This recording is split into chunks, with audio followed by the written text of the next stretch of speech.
What's up, everybody? Welcome to BioS 3 Raw TV. Well, we got some shit to talk about today. Today's Monday. I think it's the 30th today. I don't know what my phone is. I lose track of my phone all the time. But it's Monday. I believe it's the 30th. And we do have some shit to talk about today. If you go back to the video that I posted when we started this lockout, my exact timeline, my exact words were, we're going to start out with a 2-day quarantine, social distancing, whatever. And that would, when that was up, that would lead us to almost undeniably, and I picked it, 4 more weeks, a month's worth. And the reason why that's being done is because if the government told us that we'd have 6 weeks under quarantine, a month and a half, people would have lost their shit. First of all, more people wouldn't have listened to the social distancing thing. I believe that more people would have been out there doing what they were doing on the Tampa beaches, spreading it out even more. And I do believe that panic, rioting, looting, I believe there would have been a lot more negativity and crazy shit going on if they said 6 weeks from the jump. But they broke us in with 2 weeks, right? So we get through the 2 weeks, and I was actually happy to be done with the 2 weeks. I mean, I've tried to be as constructive as I can and as positive as I can. But let's be real. Now here we are, the 2 weeks is up, and it's like, wow, that kind of sucked, but we're all ready to get back to normal. But we knew that wasn't going to happen. And Donald Trump goes on TV yesterday and says, another 30 days. That's exactly what I said. Now, I would not be surprised if at the end of 30 days, we get another 30 days tacked on to this, making it 10 weeks in total. Oh, no, yeah, 4, 4, 8, 10. 10 weeks in total. So we'd have 2 weeks in the beginning, the 4 we're going to go through now, and then 4 tacked on at the end. I would not be shocked whatsoever if that's the way this thing went down. But here we are now, and people were struggling with the initial 2 weeks, and people are really struggling with the 4 weeks. And I'm not talking about just struggling money-wise, because that was a big thing, right? A big thing was people losing their jobs. We're not selling much stuff from GIFD Labs right now. You know, we can't even get our products in. Like our products, the raw materials come from China. We have been out of the T2G. It was supposed to be done 3 or 4 weeks ago. They were having trouble getting things in. And then, of course, everything got shut down. We're out of T2G. We're out of BMR4. We're running low on Delpro. We're running low on multis. We're running low on aminos. And none of this stuff is opening up for at least another 4 weeks. So basically, GFD Labs is going to be out of product soon, which never thought that that would be a reality based on what, you know, since we opened the business, right? But here we are. So it's like you're struggling business-wise, trying to figure out how do you keep yourself afloat. And I guess basically right now for many of us, you don't, right? You just don't. You just kind of tighten up things and you just ride it out. And when it all is said and done, then we come back to what we were doing and make a new plan or just continue or whatever the case may be. But for right now, everything just shuts down. I mean, it's forcefully, even if you're not, you know, like online business, you're still trying to sell, you're running out of product. You can't get more product in. So businesses are just running out of product, which is something that I don't think a lot of people thought of. You know, even as an essential business, running out of product is a big deal, right? Whether it's food, supplements, whatever the case, water, whatever the case may be, it's a big deal because those businesses go down, people can't get what they need. It just causes more hysteria and more nervousness and more anxiousness and stuff, and people just have a hard time with that. So take that stuff business-wise and put it aside. It's been very much like home confinement for many of us. You go home, and some people aren't even working at their regular jobs at all. They're home the whole time. Some people are at their jobs and then they have to come home and then go back to their jobs because they're essential workers later on, risking the fact that they may actually get this virus, right? So you have people that are risking getting sick themselves all the time, knowingly doing it, and people that are stuck in their house. And you know what's crazy is both sides would switch places with people in a heartbeat. Like my wife was like, oh, I need to stay home. Can you go to work for me? I'm like, okay, I'm going. You know what I mean? I'd be out the door so she could stay home. But the reality is, like, we're all struggling on some way, shape, or form. Either you're nervous and you're anxious about what could happen out there, right? Or you're home and you're locked inside, not locked, but you're confined into this area that's kind of closing in on you little by little as time goes along. Now, part of the problem I do feel like right now is we can't get a straight answer out of any of these doctors or politicians. Like, we cannot get an answer. We don't know what the fuck is going on. That's the problem, right? So, like, CDC will come up one day and have these numbers. They go, oh, here's all the numbers affected and, you know, people died and intubated. They have all these numbers, right? And then you look at, like, Dr. Fauci or Fauci, whatever his name is, Fauci, whatever. He has, like, different numbers. Then the World Health Organization, they have a whole another third set of numbers. And then this one over here, they've been studying it, and they have different numbers. And the epidemiologists say it's going to be 7 weeks before it peaks. And then other epidemiologists say, oh, it's going to be a fucking 18 months. And then some people are like, oh, I just saw a thing yesterday or today that yesterday was the first day in America since this whole thing hit that we haven't had any increased cases. So then they're reporting, oh, it's already hit its peak. We haven't had any increased cases today. And I'm like, what the fuck? And that's the problem. Like, the lack of communication within our government is fucking ridiculous. All right? These are people that are supposed to have the cutting edge technology. I mean, it's a fucking phone call. You're fucking Dr. Fauci, whatever his name is. Pick up the fucking phone. Call the fucking CDC. On the phone. Talk to some motherfucker and say, what other numbers you have? And then you look, you say, okay, our numbers are like this. Why are these numbers off? And then you figure that shit out, right? And once you've worked together with the CDC and, the World Health Organization, you get them all on a three-way call and you start talking to them all and you figure out what the fuck is going on and you understand it yourself, then you go on TV and say, here's what's going on, da-da-da-da-da-da-da-da. But no, these motherfuckers are all running around, putting out social media, being on TV, saying different numbers. Newsflash, if you're trying to keep everybody calm, people not knowing what the fuck is going on because you don't know what's going on, it makes it seem like you're not in control. You motherfuckers, the president, the doctors, all these, it seems like you're not in control of it. And if you're not in control, we're not in control, who the fuck's in control? That's the problem. Okay? The problem is there's no real definitive information that is consistent anywhere online, on the news, nothing. Like, it's like Italy's doing better, Italy's fucking doing worse, China's all done, they're fucking thinking, oh, but they have another area of China's, what the fuck is going on? And that's part of the big problem is like people are uneasy because there's no information.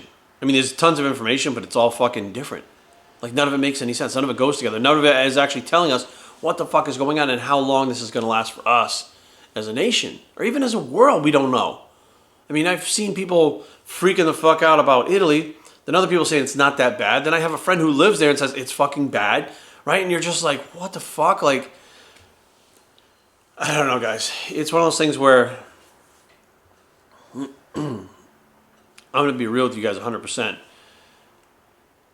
Going through my drug addiction, being addicted to heroin, I wasn't really working, right? I was selling drugs. I was selling steroids. I was selling some of the heroin myself. I was selling drugs to make that money to be able to afford my habit and live. And while that was going on, I did it at home. Right? I was at home all the time. I wasn't going out to a job. I wasn't really interacting with a lot of people. I was just wrapped up in my own world. And here I am, Aaron goes to work and I'm home alone again. And I do my stuff on the computer that I need to do for my clients and stuff, but I'm not going to train my clients. I'm not going to the gym, not doing the things that I normally do. And it really does remind me of that lifestyle that I had before. And the reason why I'm so go now and grind now is because I feel like I wasted a lot of my life when I was on drugs just sitting around doing nothing. Now, here's what's messed up. You can hear a song and it'll remind you of a person, place, or thing. It'll take you right back there like immediately, right? There's a movie called The Seventh Sign with Johnny Depp in it. And that was played on loop. That and American Beauty was played on fucking loop pretty much. It was like main rotation on cable when I was sick like that during my withdrawals and stuff.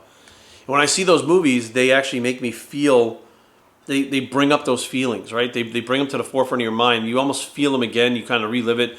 It's definitely PTSD. I absolutely have PTSD from the drug addiction itself. But now here we are, and it's like my life has gone from, it was total shit when I was addicted to drugs. And then I built this life. I was telling my wife this last night. I built this life myself, right? I got myself out of debt. I built this life. I was traveling the world. I saw other countries. I was traveling all over the country. I was having people coming from everywhere to line up and meet me at these expos and stuff like that. It was just the most amazing time. I got to take part of 5%. Primeval created my own business. I get to live my dreams. I was competing. It was like I was living my dreams. I created the dream life that I always wanted from nothing. Like I started from scratch again when I decided to get clean. And that whole life that I created just disappeared like that. And I feel like I'm back at square one again. Now I realize that's not the case. I realize that in my head, that's not exactly how this is happening, but my brain gets those signals of the same feelings that I had when I was at home addicted to drugs. It's like the same type of routine that you have, and that same type of routine only reminds you of what you've been through. So now here I am struggling. I'm like, I feel like I used to feel. I feel worthless. I feel useless. I'm sitting at home. I feel like a drug addict again, even though I'm not on any drugs. Like I'm living the lifestyle of a drug addict without the high. And that's so hard for people to understand because they've never been addicted to drugs. They don't know what that lifestyle's like. So I try to keep busy. I take Brady on a bunch of walks throughout the day. I take 2 walks outside for my cardio every day. I work out. I do everything that I need to do. I prep my meals. I try to study stuff on the computer. I play the guitar. I'm doing everything I can to keep myself busy. But then there's that 10 minutes that you sit down and you're like, man, this is really like going back in time. Like it really is. It's a fucked up feeling.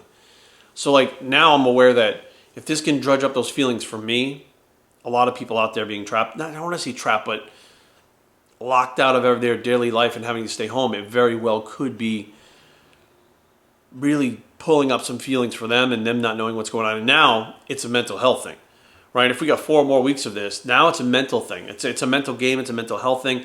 It's trying to stay positive. It's trying to move forward. It's trying to realize that I didn't choose what's going on right now. I chose that drug addicted lifestyle. I chose to be at home. I chose those things. I chose to be a loser, scumbag, fuckface. I chose that. I'm not choosing this right now. I'm forced to do this. So that is kind of what makes it different. But it doesn't mean that I don't feel awful some of the days. Even though I'm working, I'm doing all the things that I can do. It doesn't mean that I don't feel awful because it's really reminding me of those days. It's really giving me like a feeling of those days again. And that's an awful feeling. And to get up the next morning and be like, oh, I'm going to start the day fresh. And by the end of the day, you have those weird feelings again because you're going through the same shit. You know, I can fight all I want. I can push all I want. But tomorrow's another day. And here it comes. It's the same shit. It's like Groundhog Day again. It's the same shit again. It's like it's a situation I never thought I'd have to be in. And I know many of you never thought you'd have to be in either. Actually, we talk about that all the time. Anybody that I come in contact with, like, I never thought in a million years America, we'd be locked down. Never. In a million years. It's like one other country, maybe, but not America. Like, we're free, right? Nobody can tell us what to do. Nobody can force us to do anything. I'm free. Oh, freedom of the press, freedom of the speech, freedom. Where are we? We're all sitting in our houses. Freedom's fucking gone right now. So it just goes to show you guys that, like, I keep saying this over and over again. Like, you think you're free. You are not free. We are not free. Freedom is not a thing, all right? Freedom is a state of mind. Freedom is putting your mind in that space.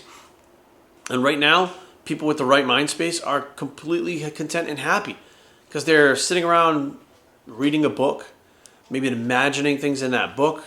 Maybe that book, it takes them to Italy, or maybe not Italy because it's a hot spot right now, but it takes them to Greece and takes them on this explanation of this person who travels and writes these books, and they can picture Greece. That's freedom. There are other people that can sit there and just go and just be content in the moment, that they're not in any actual pain. They're not in any actual distress. They're actually okay in their life right in that very moment, living in the moment. There are people that can do that. And there's people that, like myself, that go back and forth. Like, I can live in the moment some days. Some days I'm living in my past because of the feelings that I get. Some days I'm trying to think of the future of what's going to happen. Like, you're kind of bouncing all over the place, and that can be some scary shit that really just fucks with your head. So the idea is to stay busy, stay consistent, and keep moving, right? Movement is life. Lack of movement equals death. Like, that's plain and simple. So don't sit on the couch. Don't sit in your house. You know what I mean? Go out on the deck. Like, Brady's sitting on the deck right now. I'm going to sit out there and work on my computer with him. Go for walks, multiple walks throughout the day. Walk outside 5 times a day if you have to. You know what I mean? If it's like, oh, I'm worried about things, put the fucking mask on. Wrap a bandana around your face, whatever. You know, but we're all in this shit together.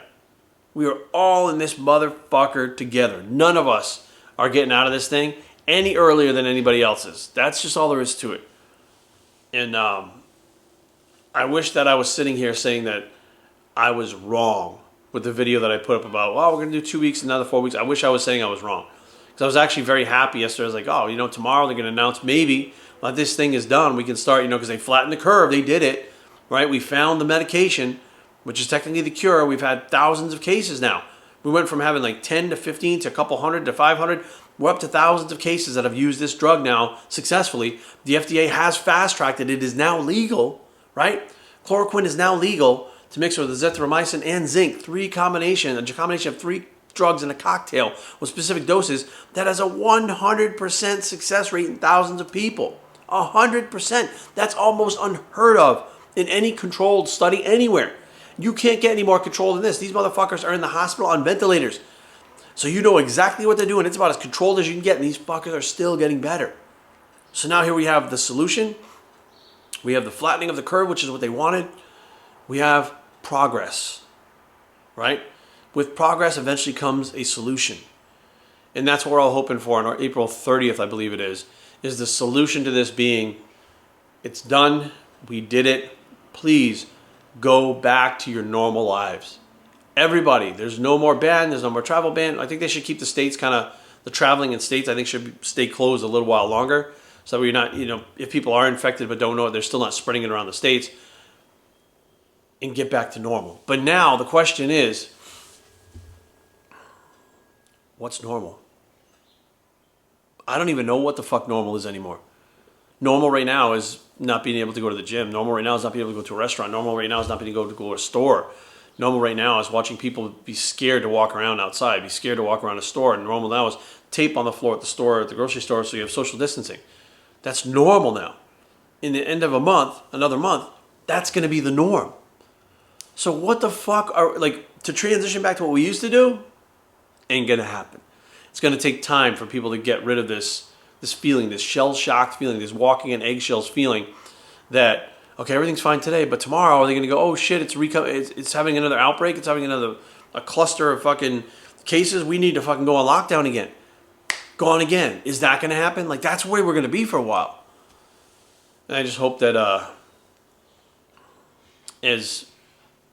could show you this, as smooth as we transition into this, we transition out. Because it was a smooth transition. Most people took this very lightly, and then they realized it was actually kind of important, and then kind of jumped on board with it when they saw what was going on. But, I mean, we're in for a new world. People say, oh, do you think the world's going to be different? It's different now. It's already different. Well, what do you mean? No, it's not. Yeah, go ahead and go to the gym. I can't. Well, it's different then. The world's already different. When it opens up, I bet you people are going to be more aware of germs, more aware of disease. Hopefully they wash their hands more, because I've seen these fucking nasty motherfuckers go to the bathroom at the gym and walk right back out and go lift weights. And they think of others more. I think that should be something that, should come from this. But it's time to do my workout and get this day on track here. So realize that we're all still struggling. This really sucks. And I'd be really interested to you chime in down below. Let me know what you guys think and how you guys are doing, how you guys are feeling about this whole situation. Because, for the second that you get down, remember that there's millions and billions. I don't know how many people are on the fucking planet, because that number changes all the time. But there's so many people on this whole globe right now who are feeling what you're feeling and thinking what you're thinking and are all in the same boat. I think this is the first time that I've been alive that, 9/11 was an actual catastrophe. And the Americans bonded together over 9/11, but it was really an American thing that we bonded together. Here we are with what's going on right now, and this is a worldwide thing. This is a global coming together that everybody feels the same. You could feel that out in the world. You could feel the energy, how weird it is no matter where you're at or where you're from. And as a human race, humanity in general, are all going through this at the exact same time, having the exact same feelings. In consciousness-wise, that's unbelievable. That we can all be on the same page for a single day, let alone weeks like this. But here we are. Maybe it's Mother Nature coming back and telling us we're fucking douchebags. Maybe it's our own fault because we keep creating new diseases. Who the fuck knows? But the bottom line is we're still all in it together. And those of us that are struggling, which is most of us, are going to struggle. But it doesn't mean we're going to fail, right? We could still succeed. So the idea is stay positive, stay moving. Try to make sure that you get up in the morning and try not to just sit in one place and just be dormant for the whole day. Don't watch TV. Just get out there and move. We'll see you guys on the other side of this. BioStreetTraining@gmail.com. Leave comments down below, but don't fight. BioStreet.com's blog is the other side bicep. Hang on, get it out there. Other side bicep. Here we are out.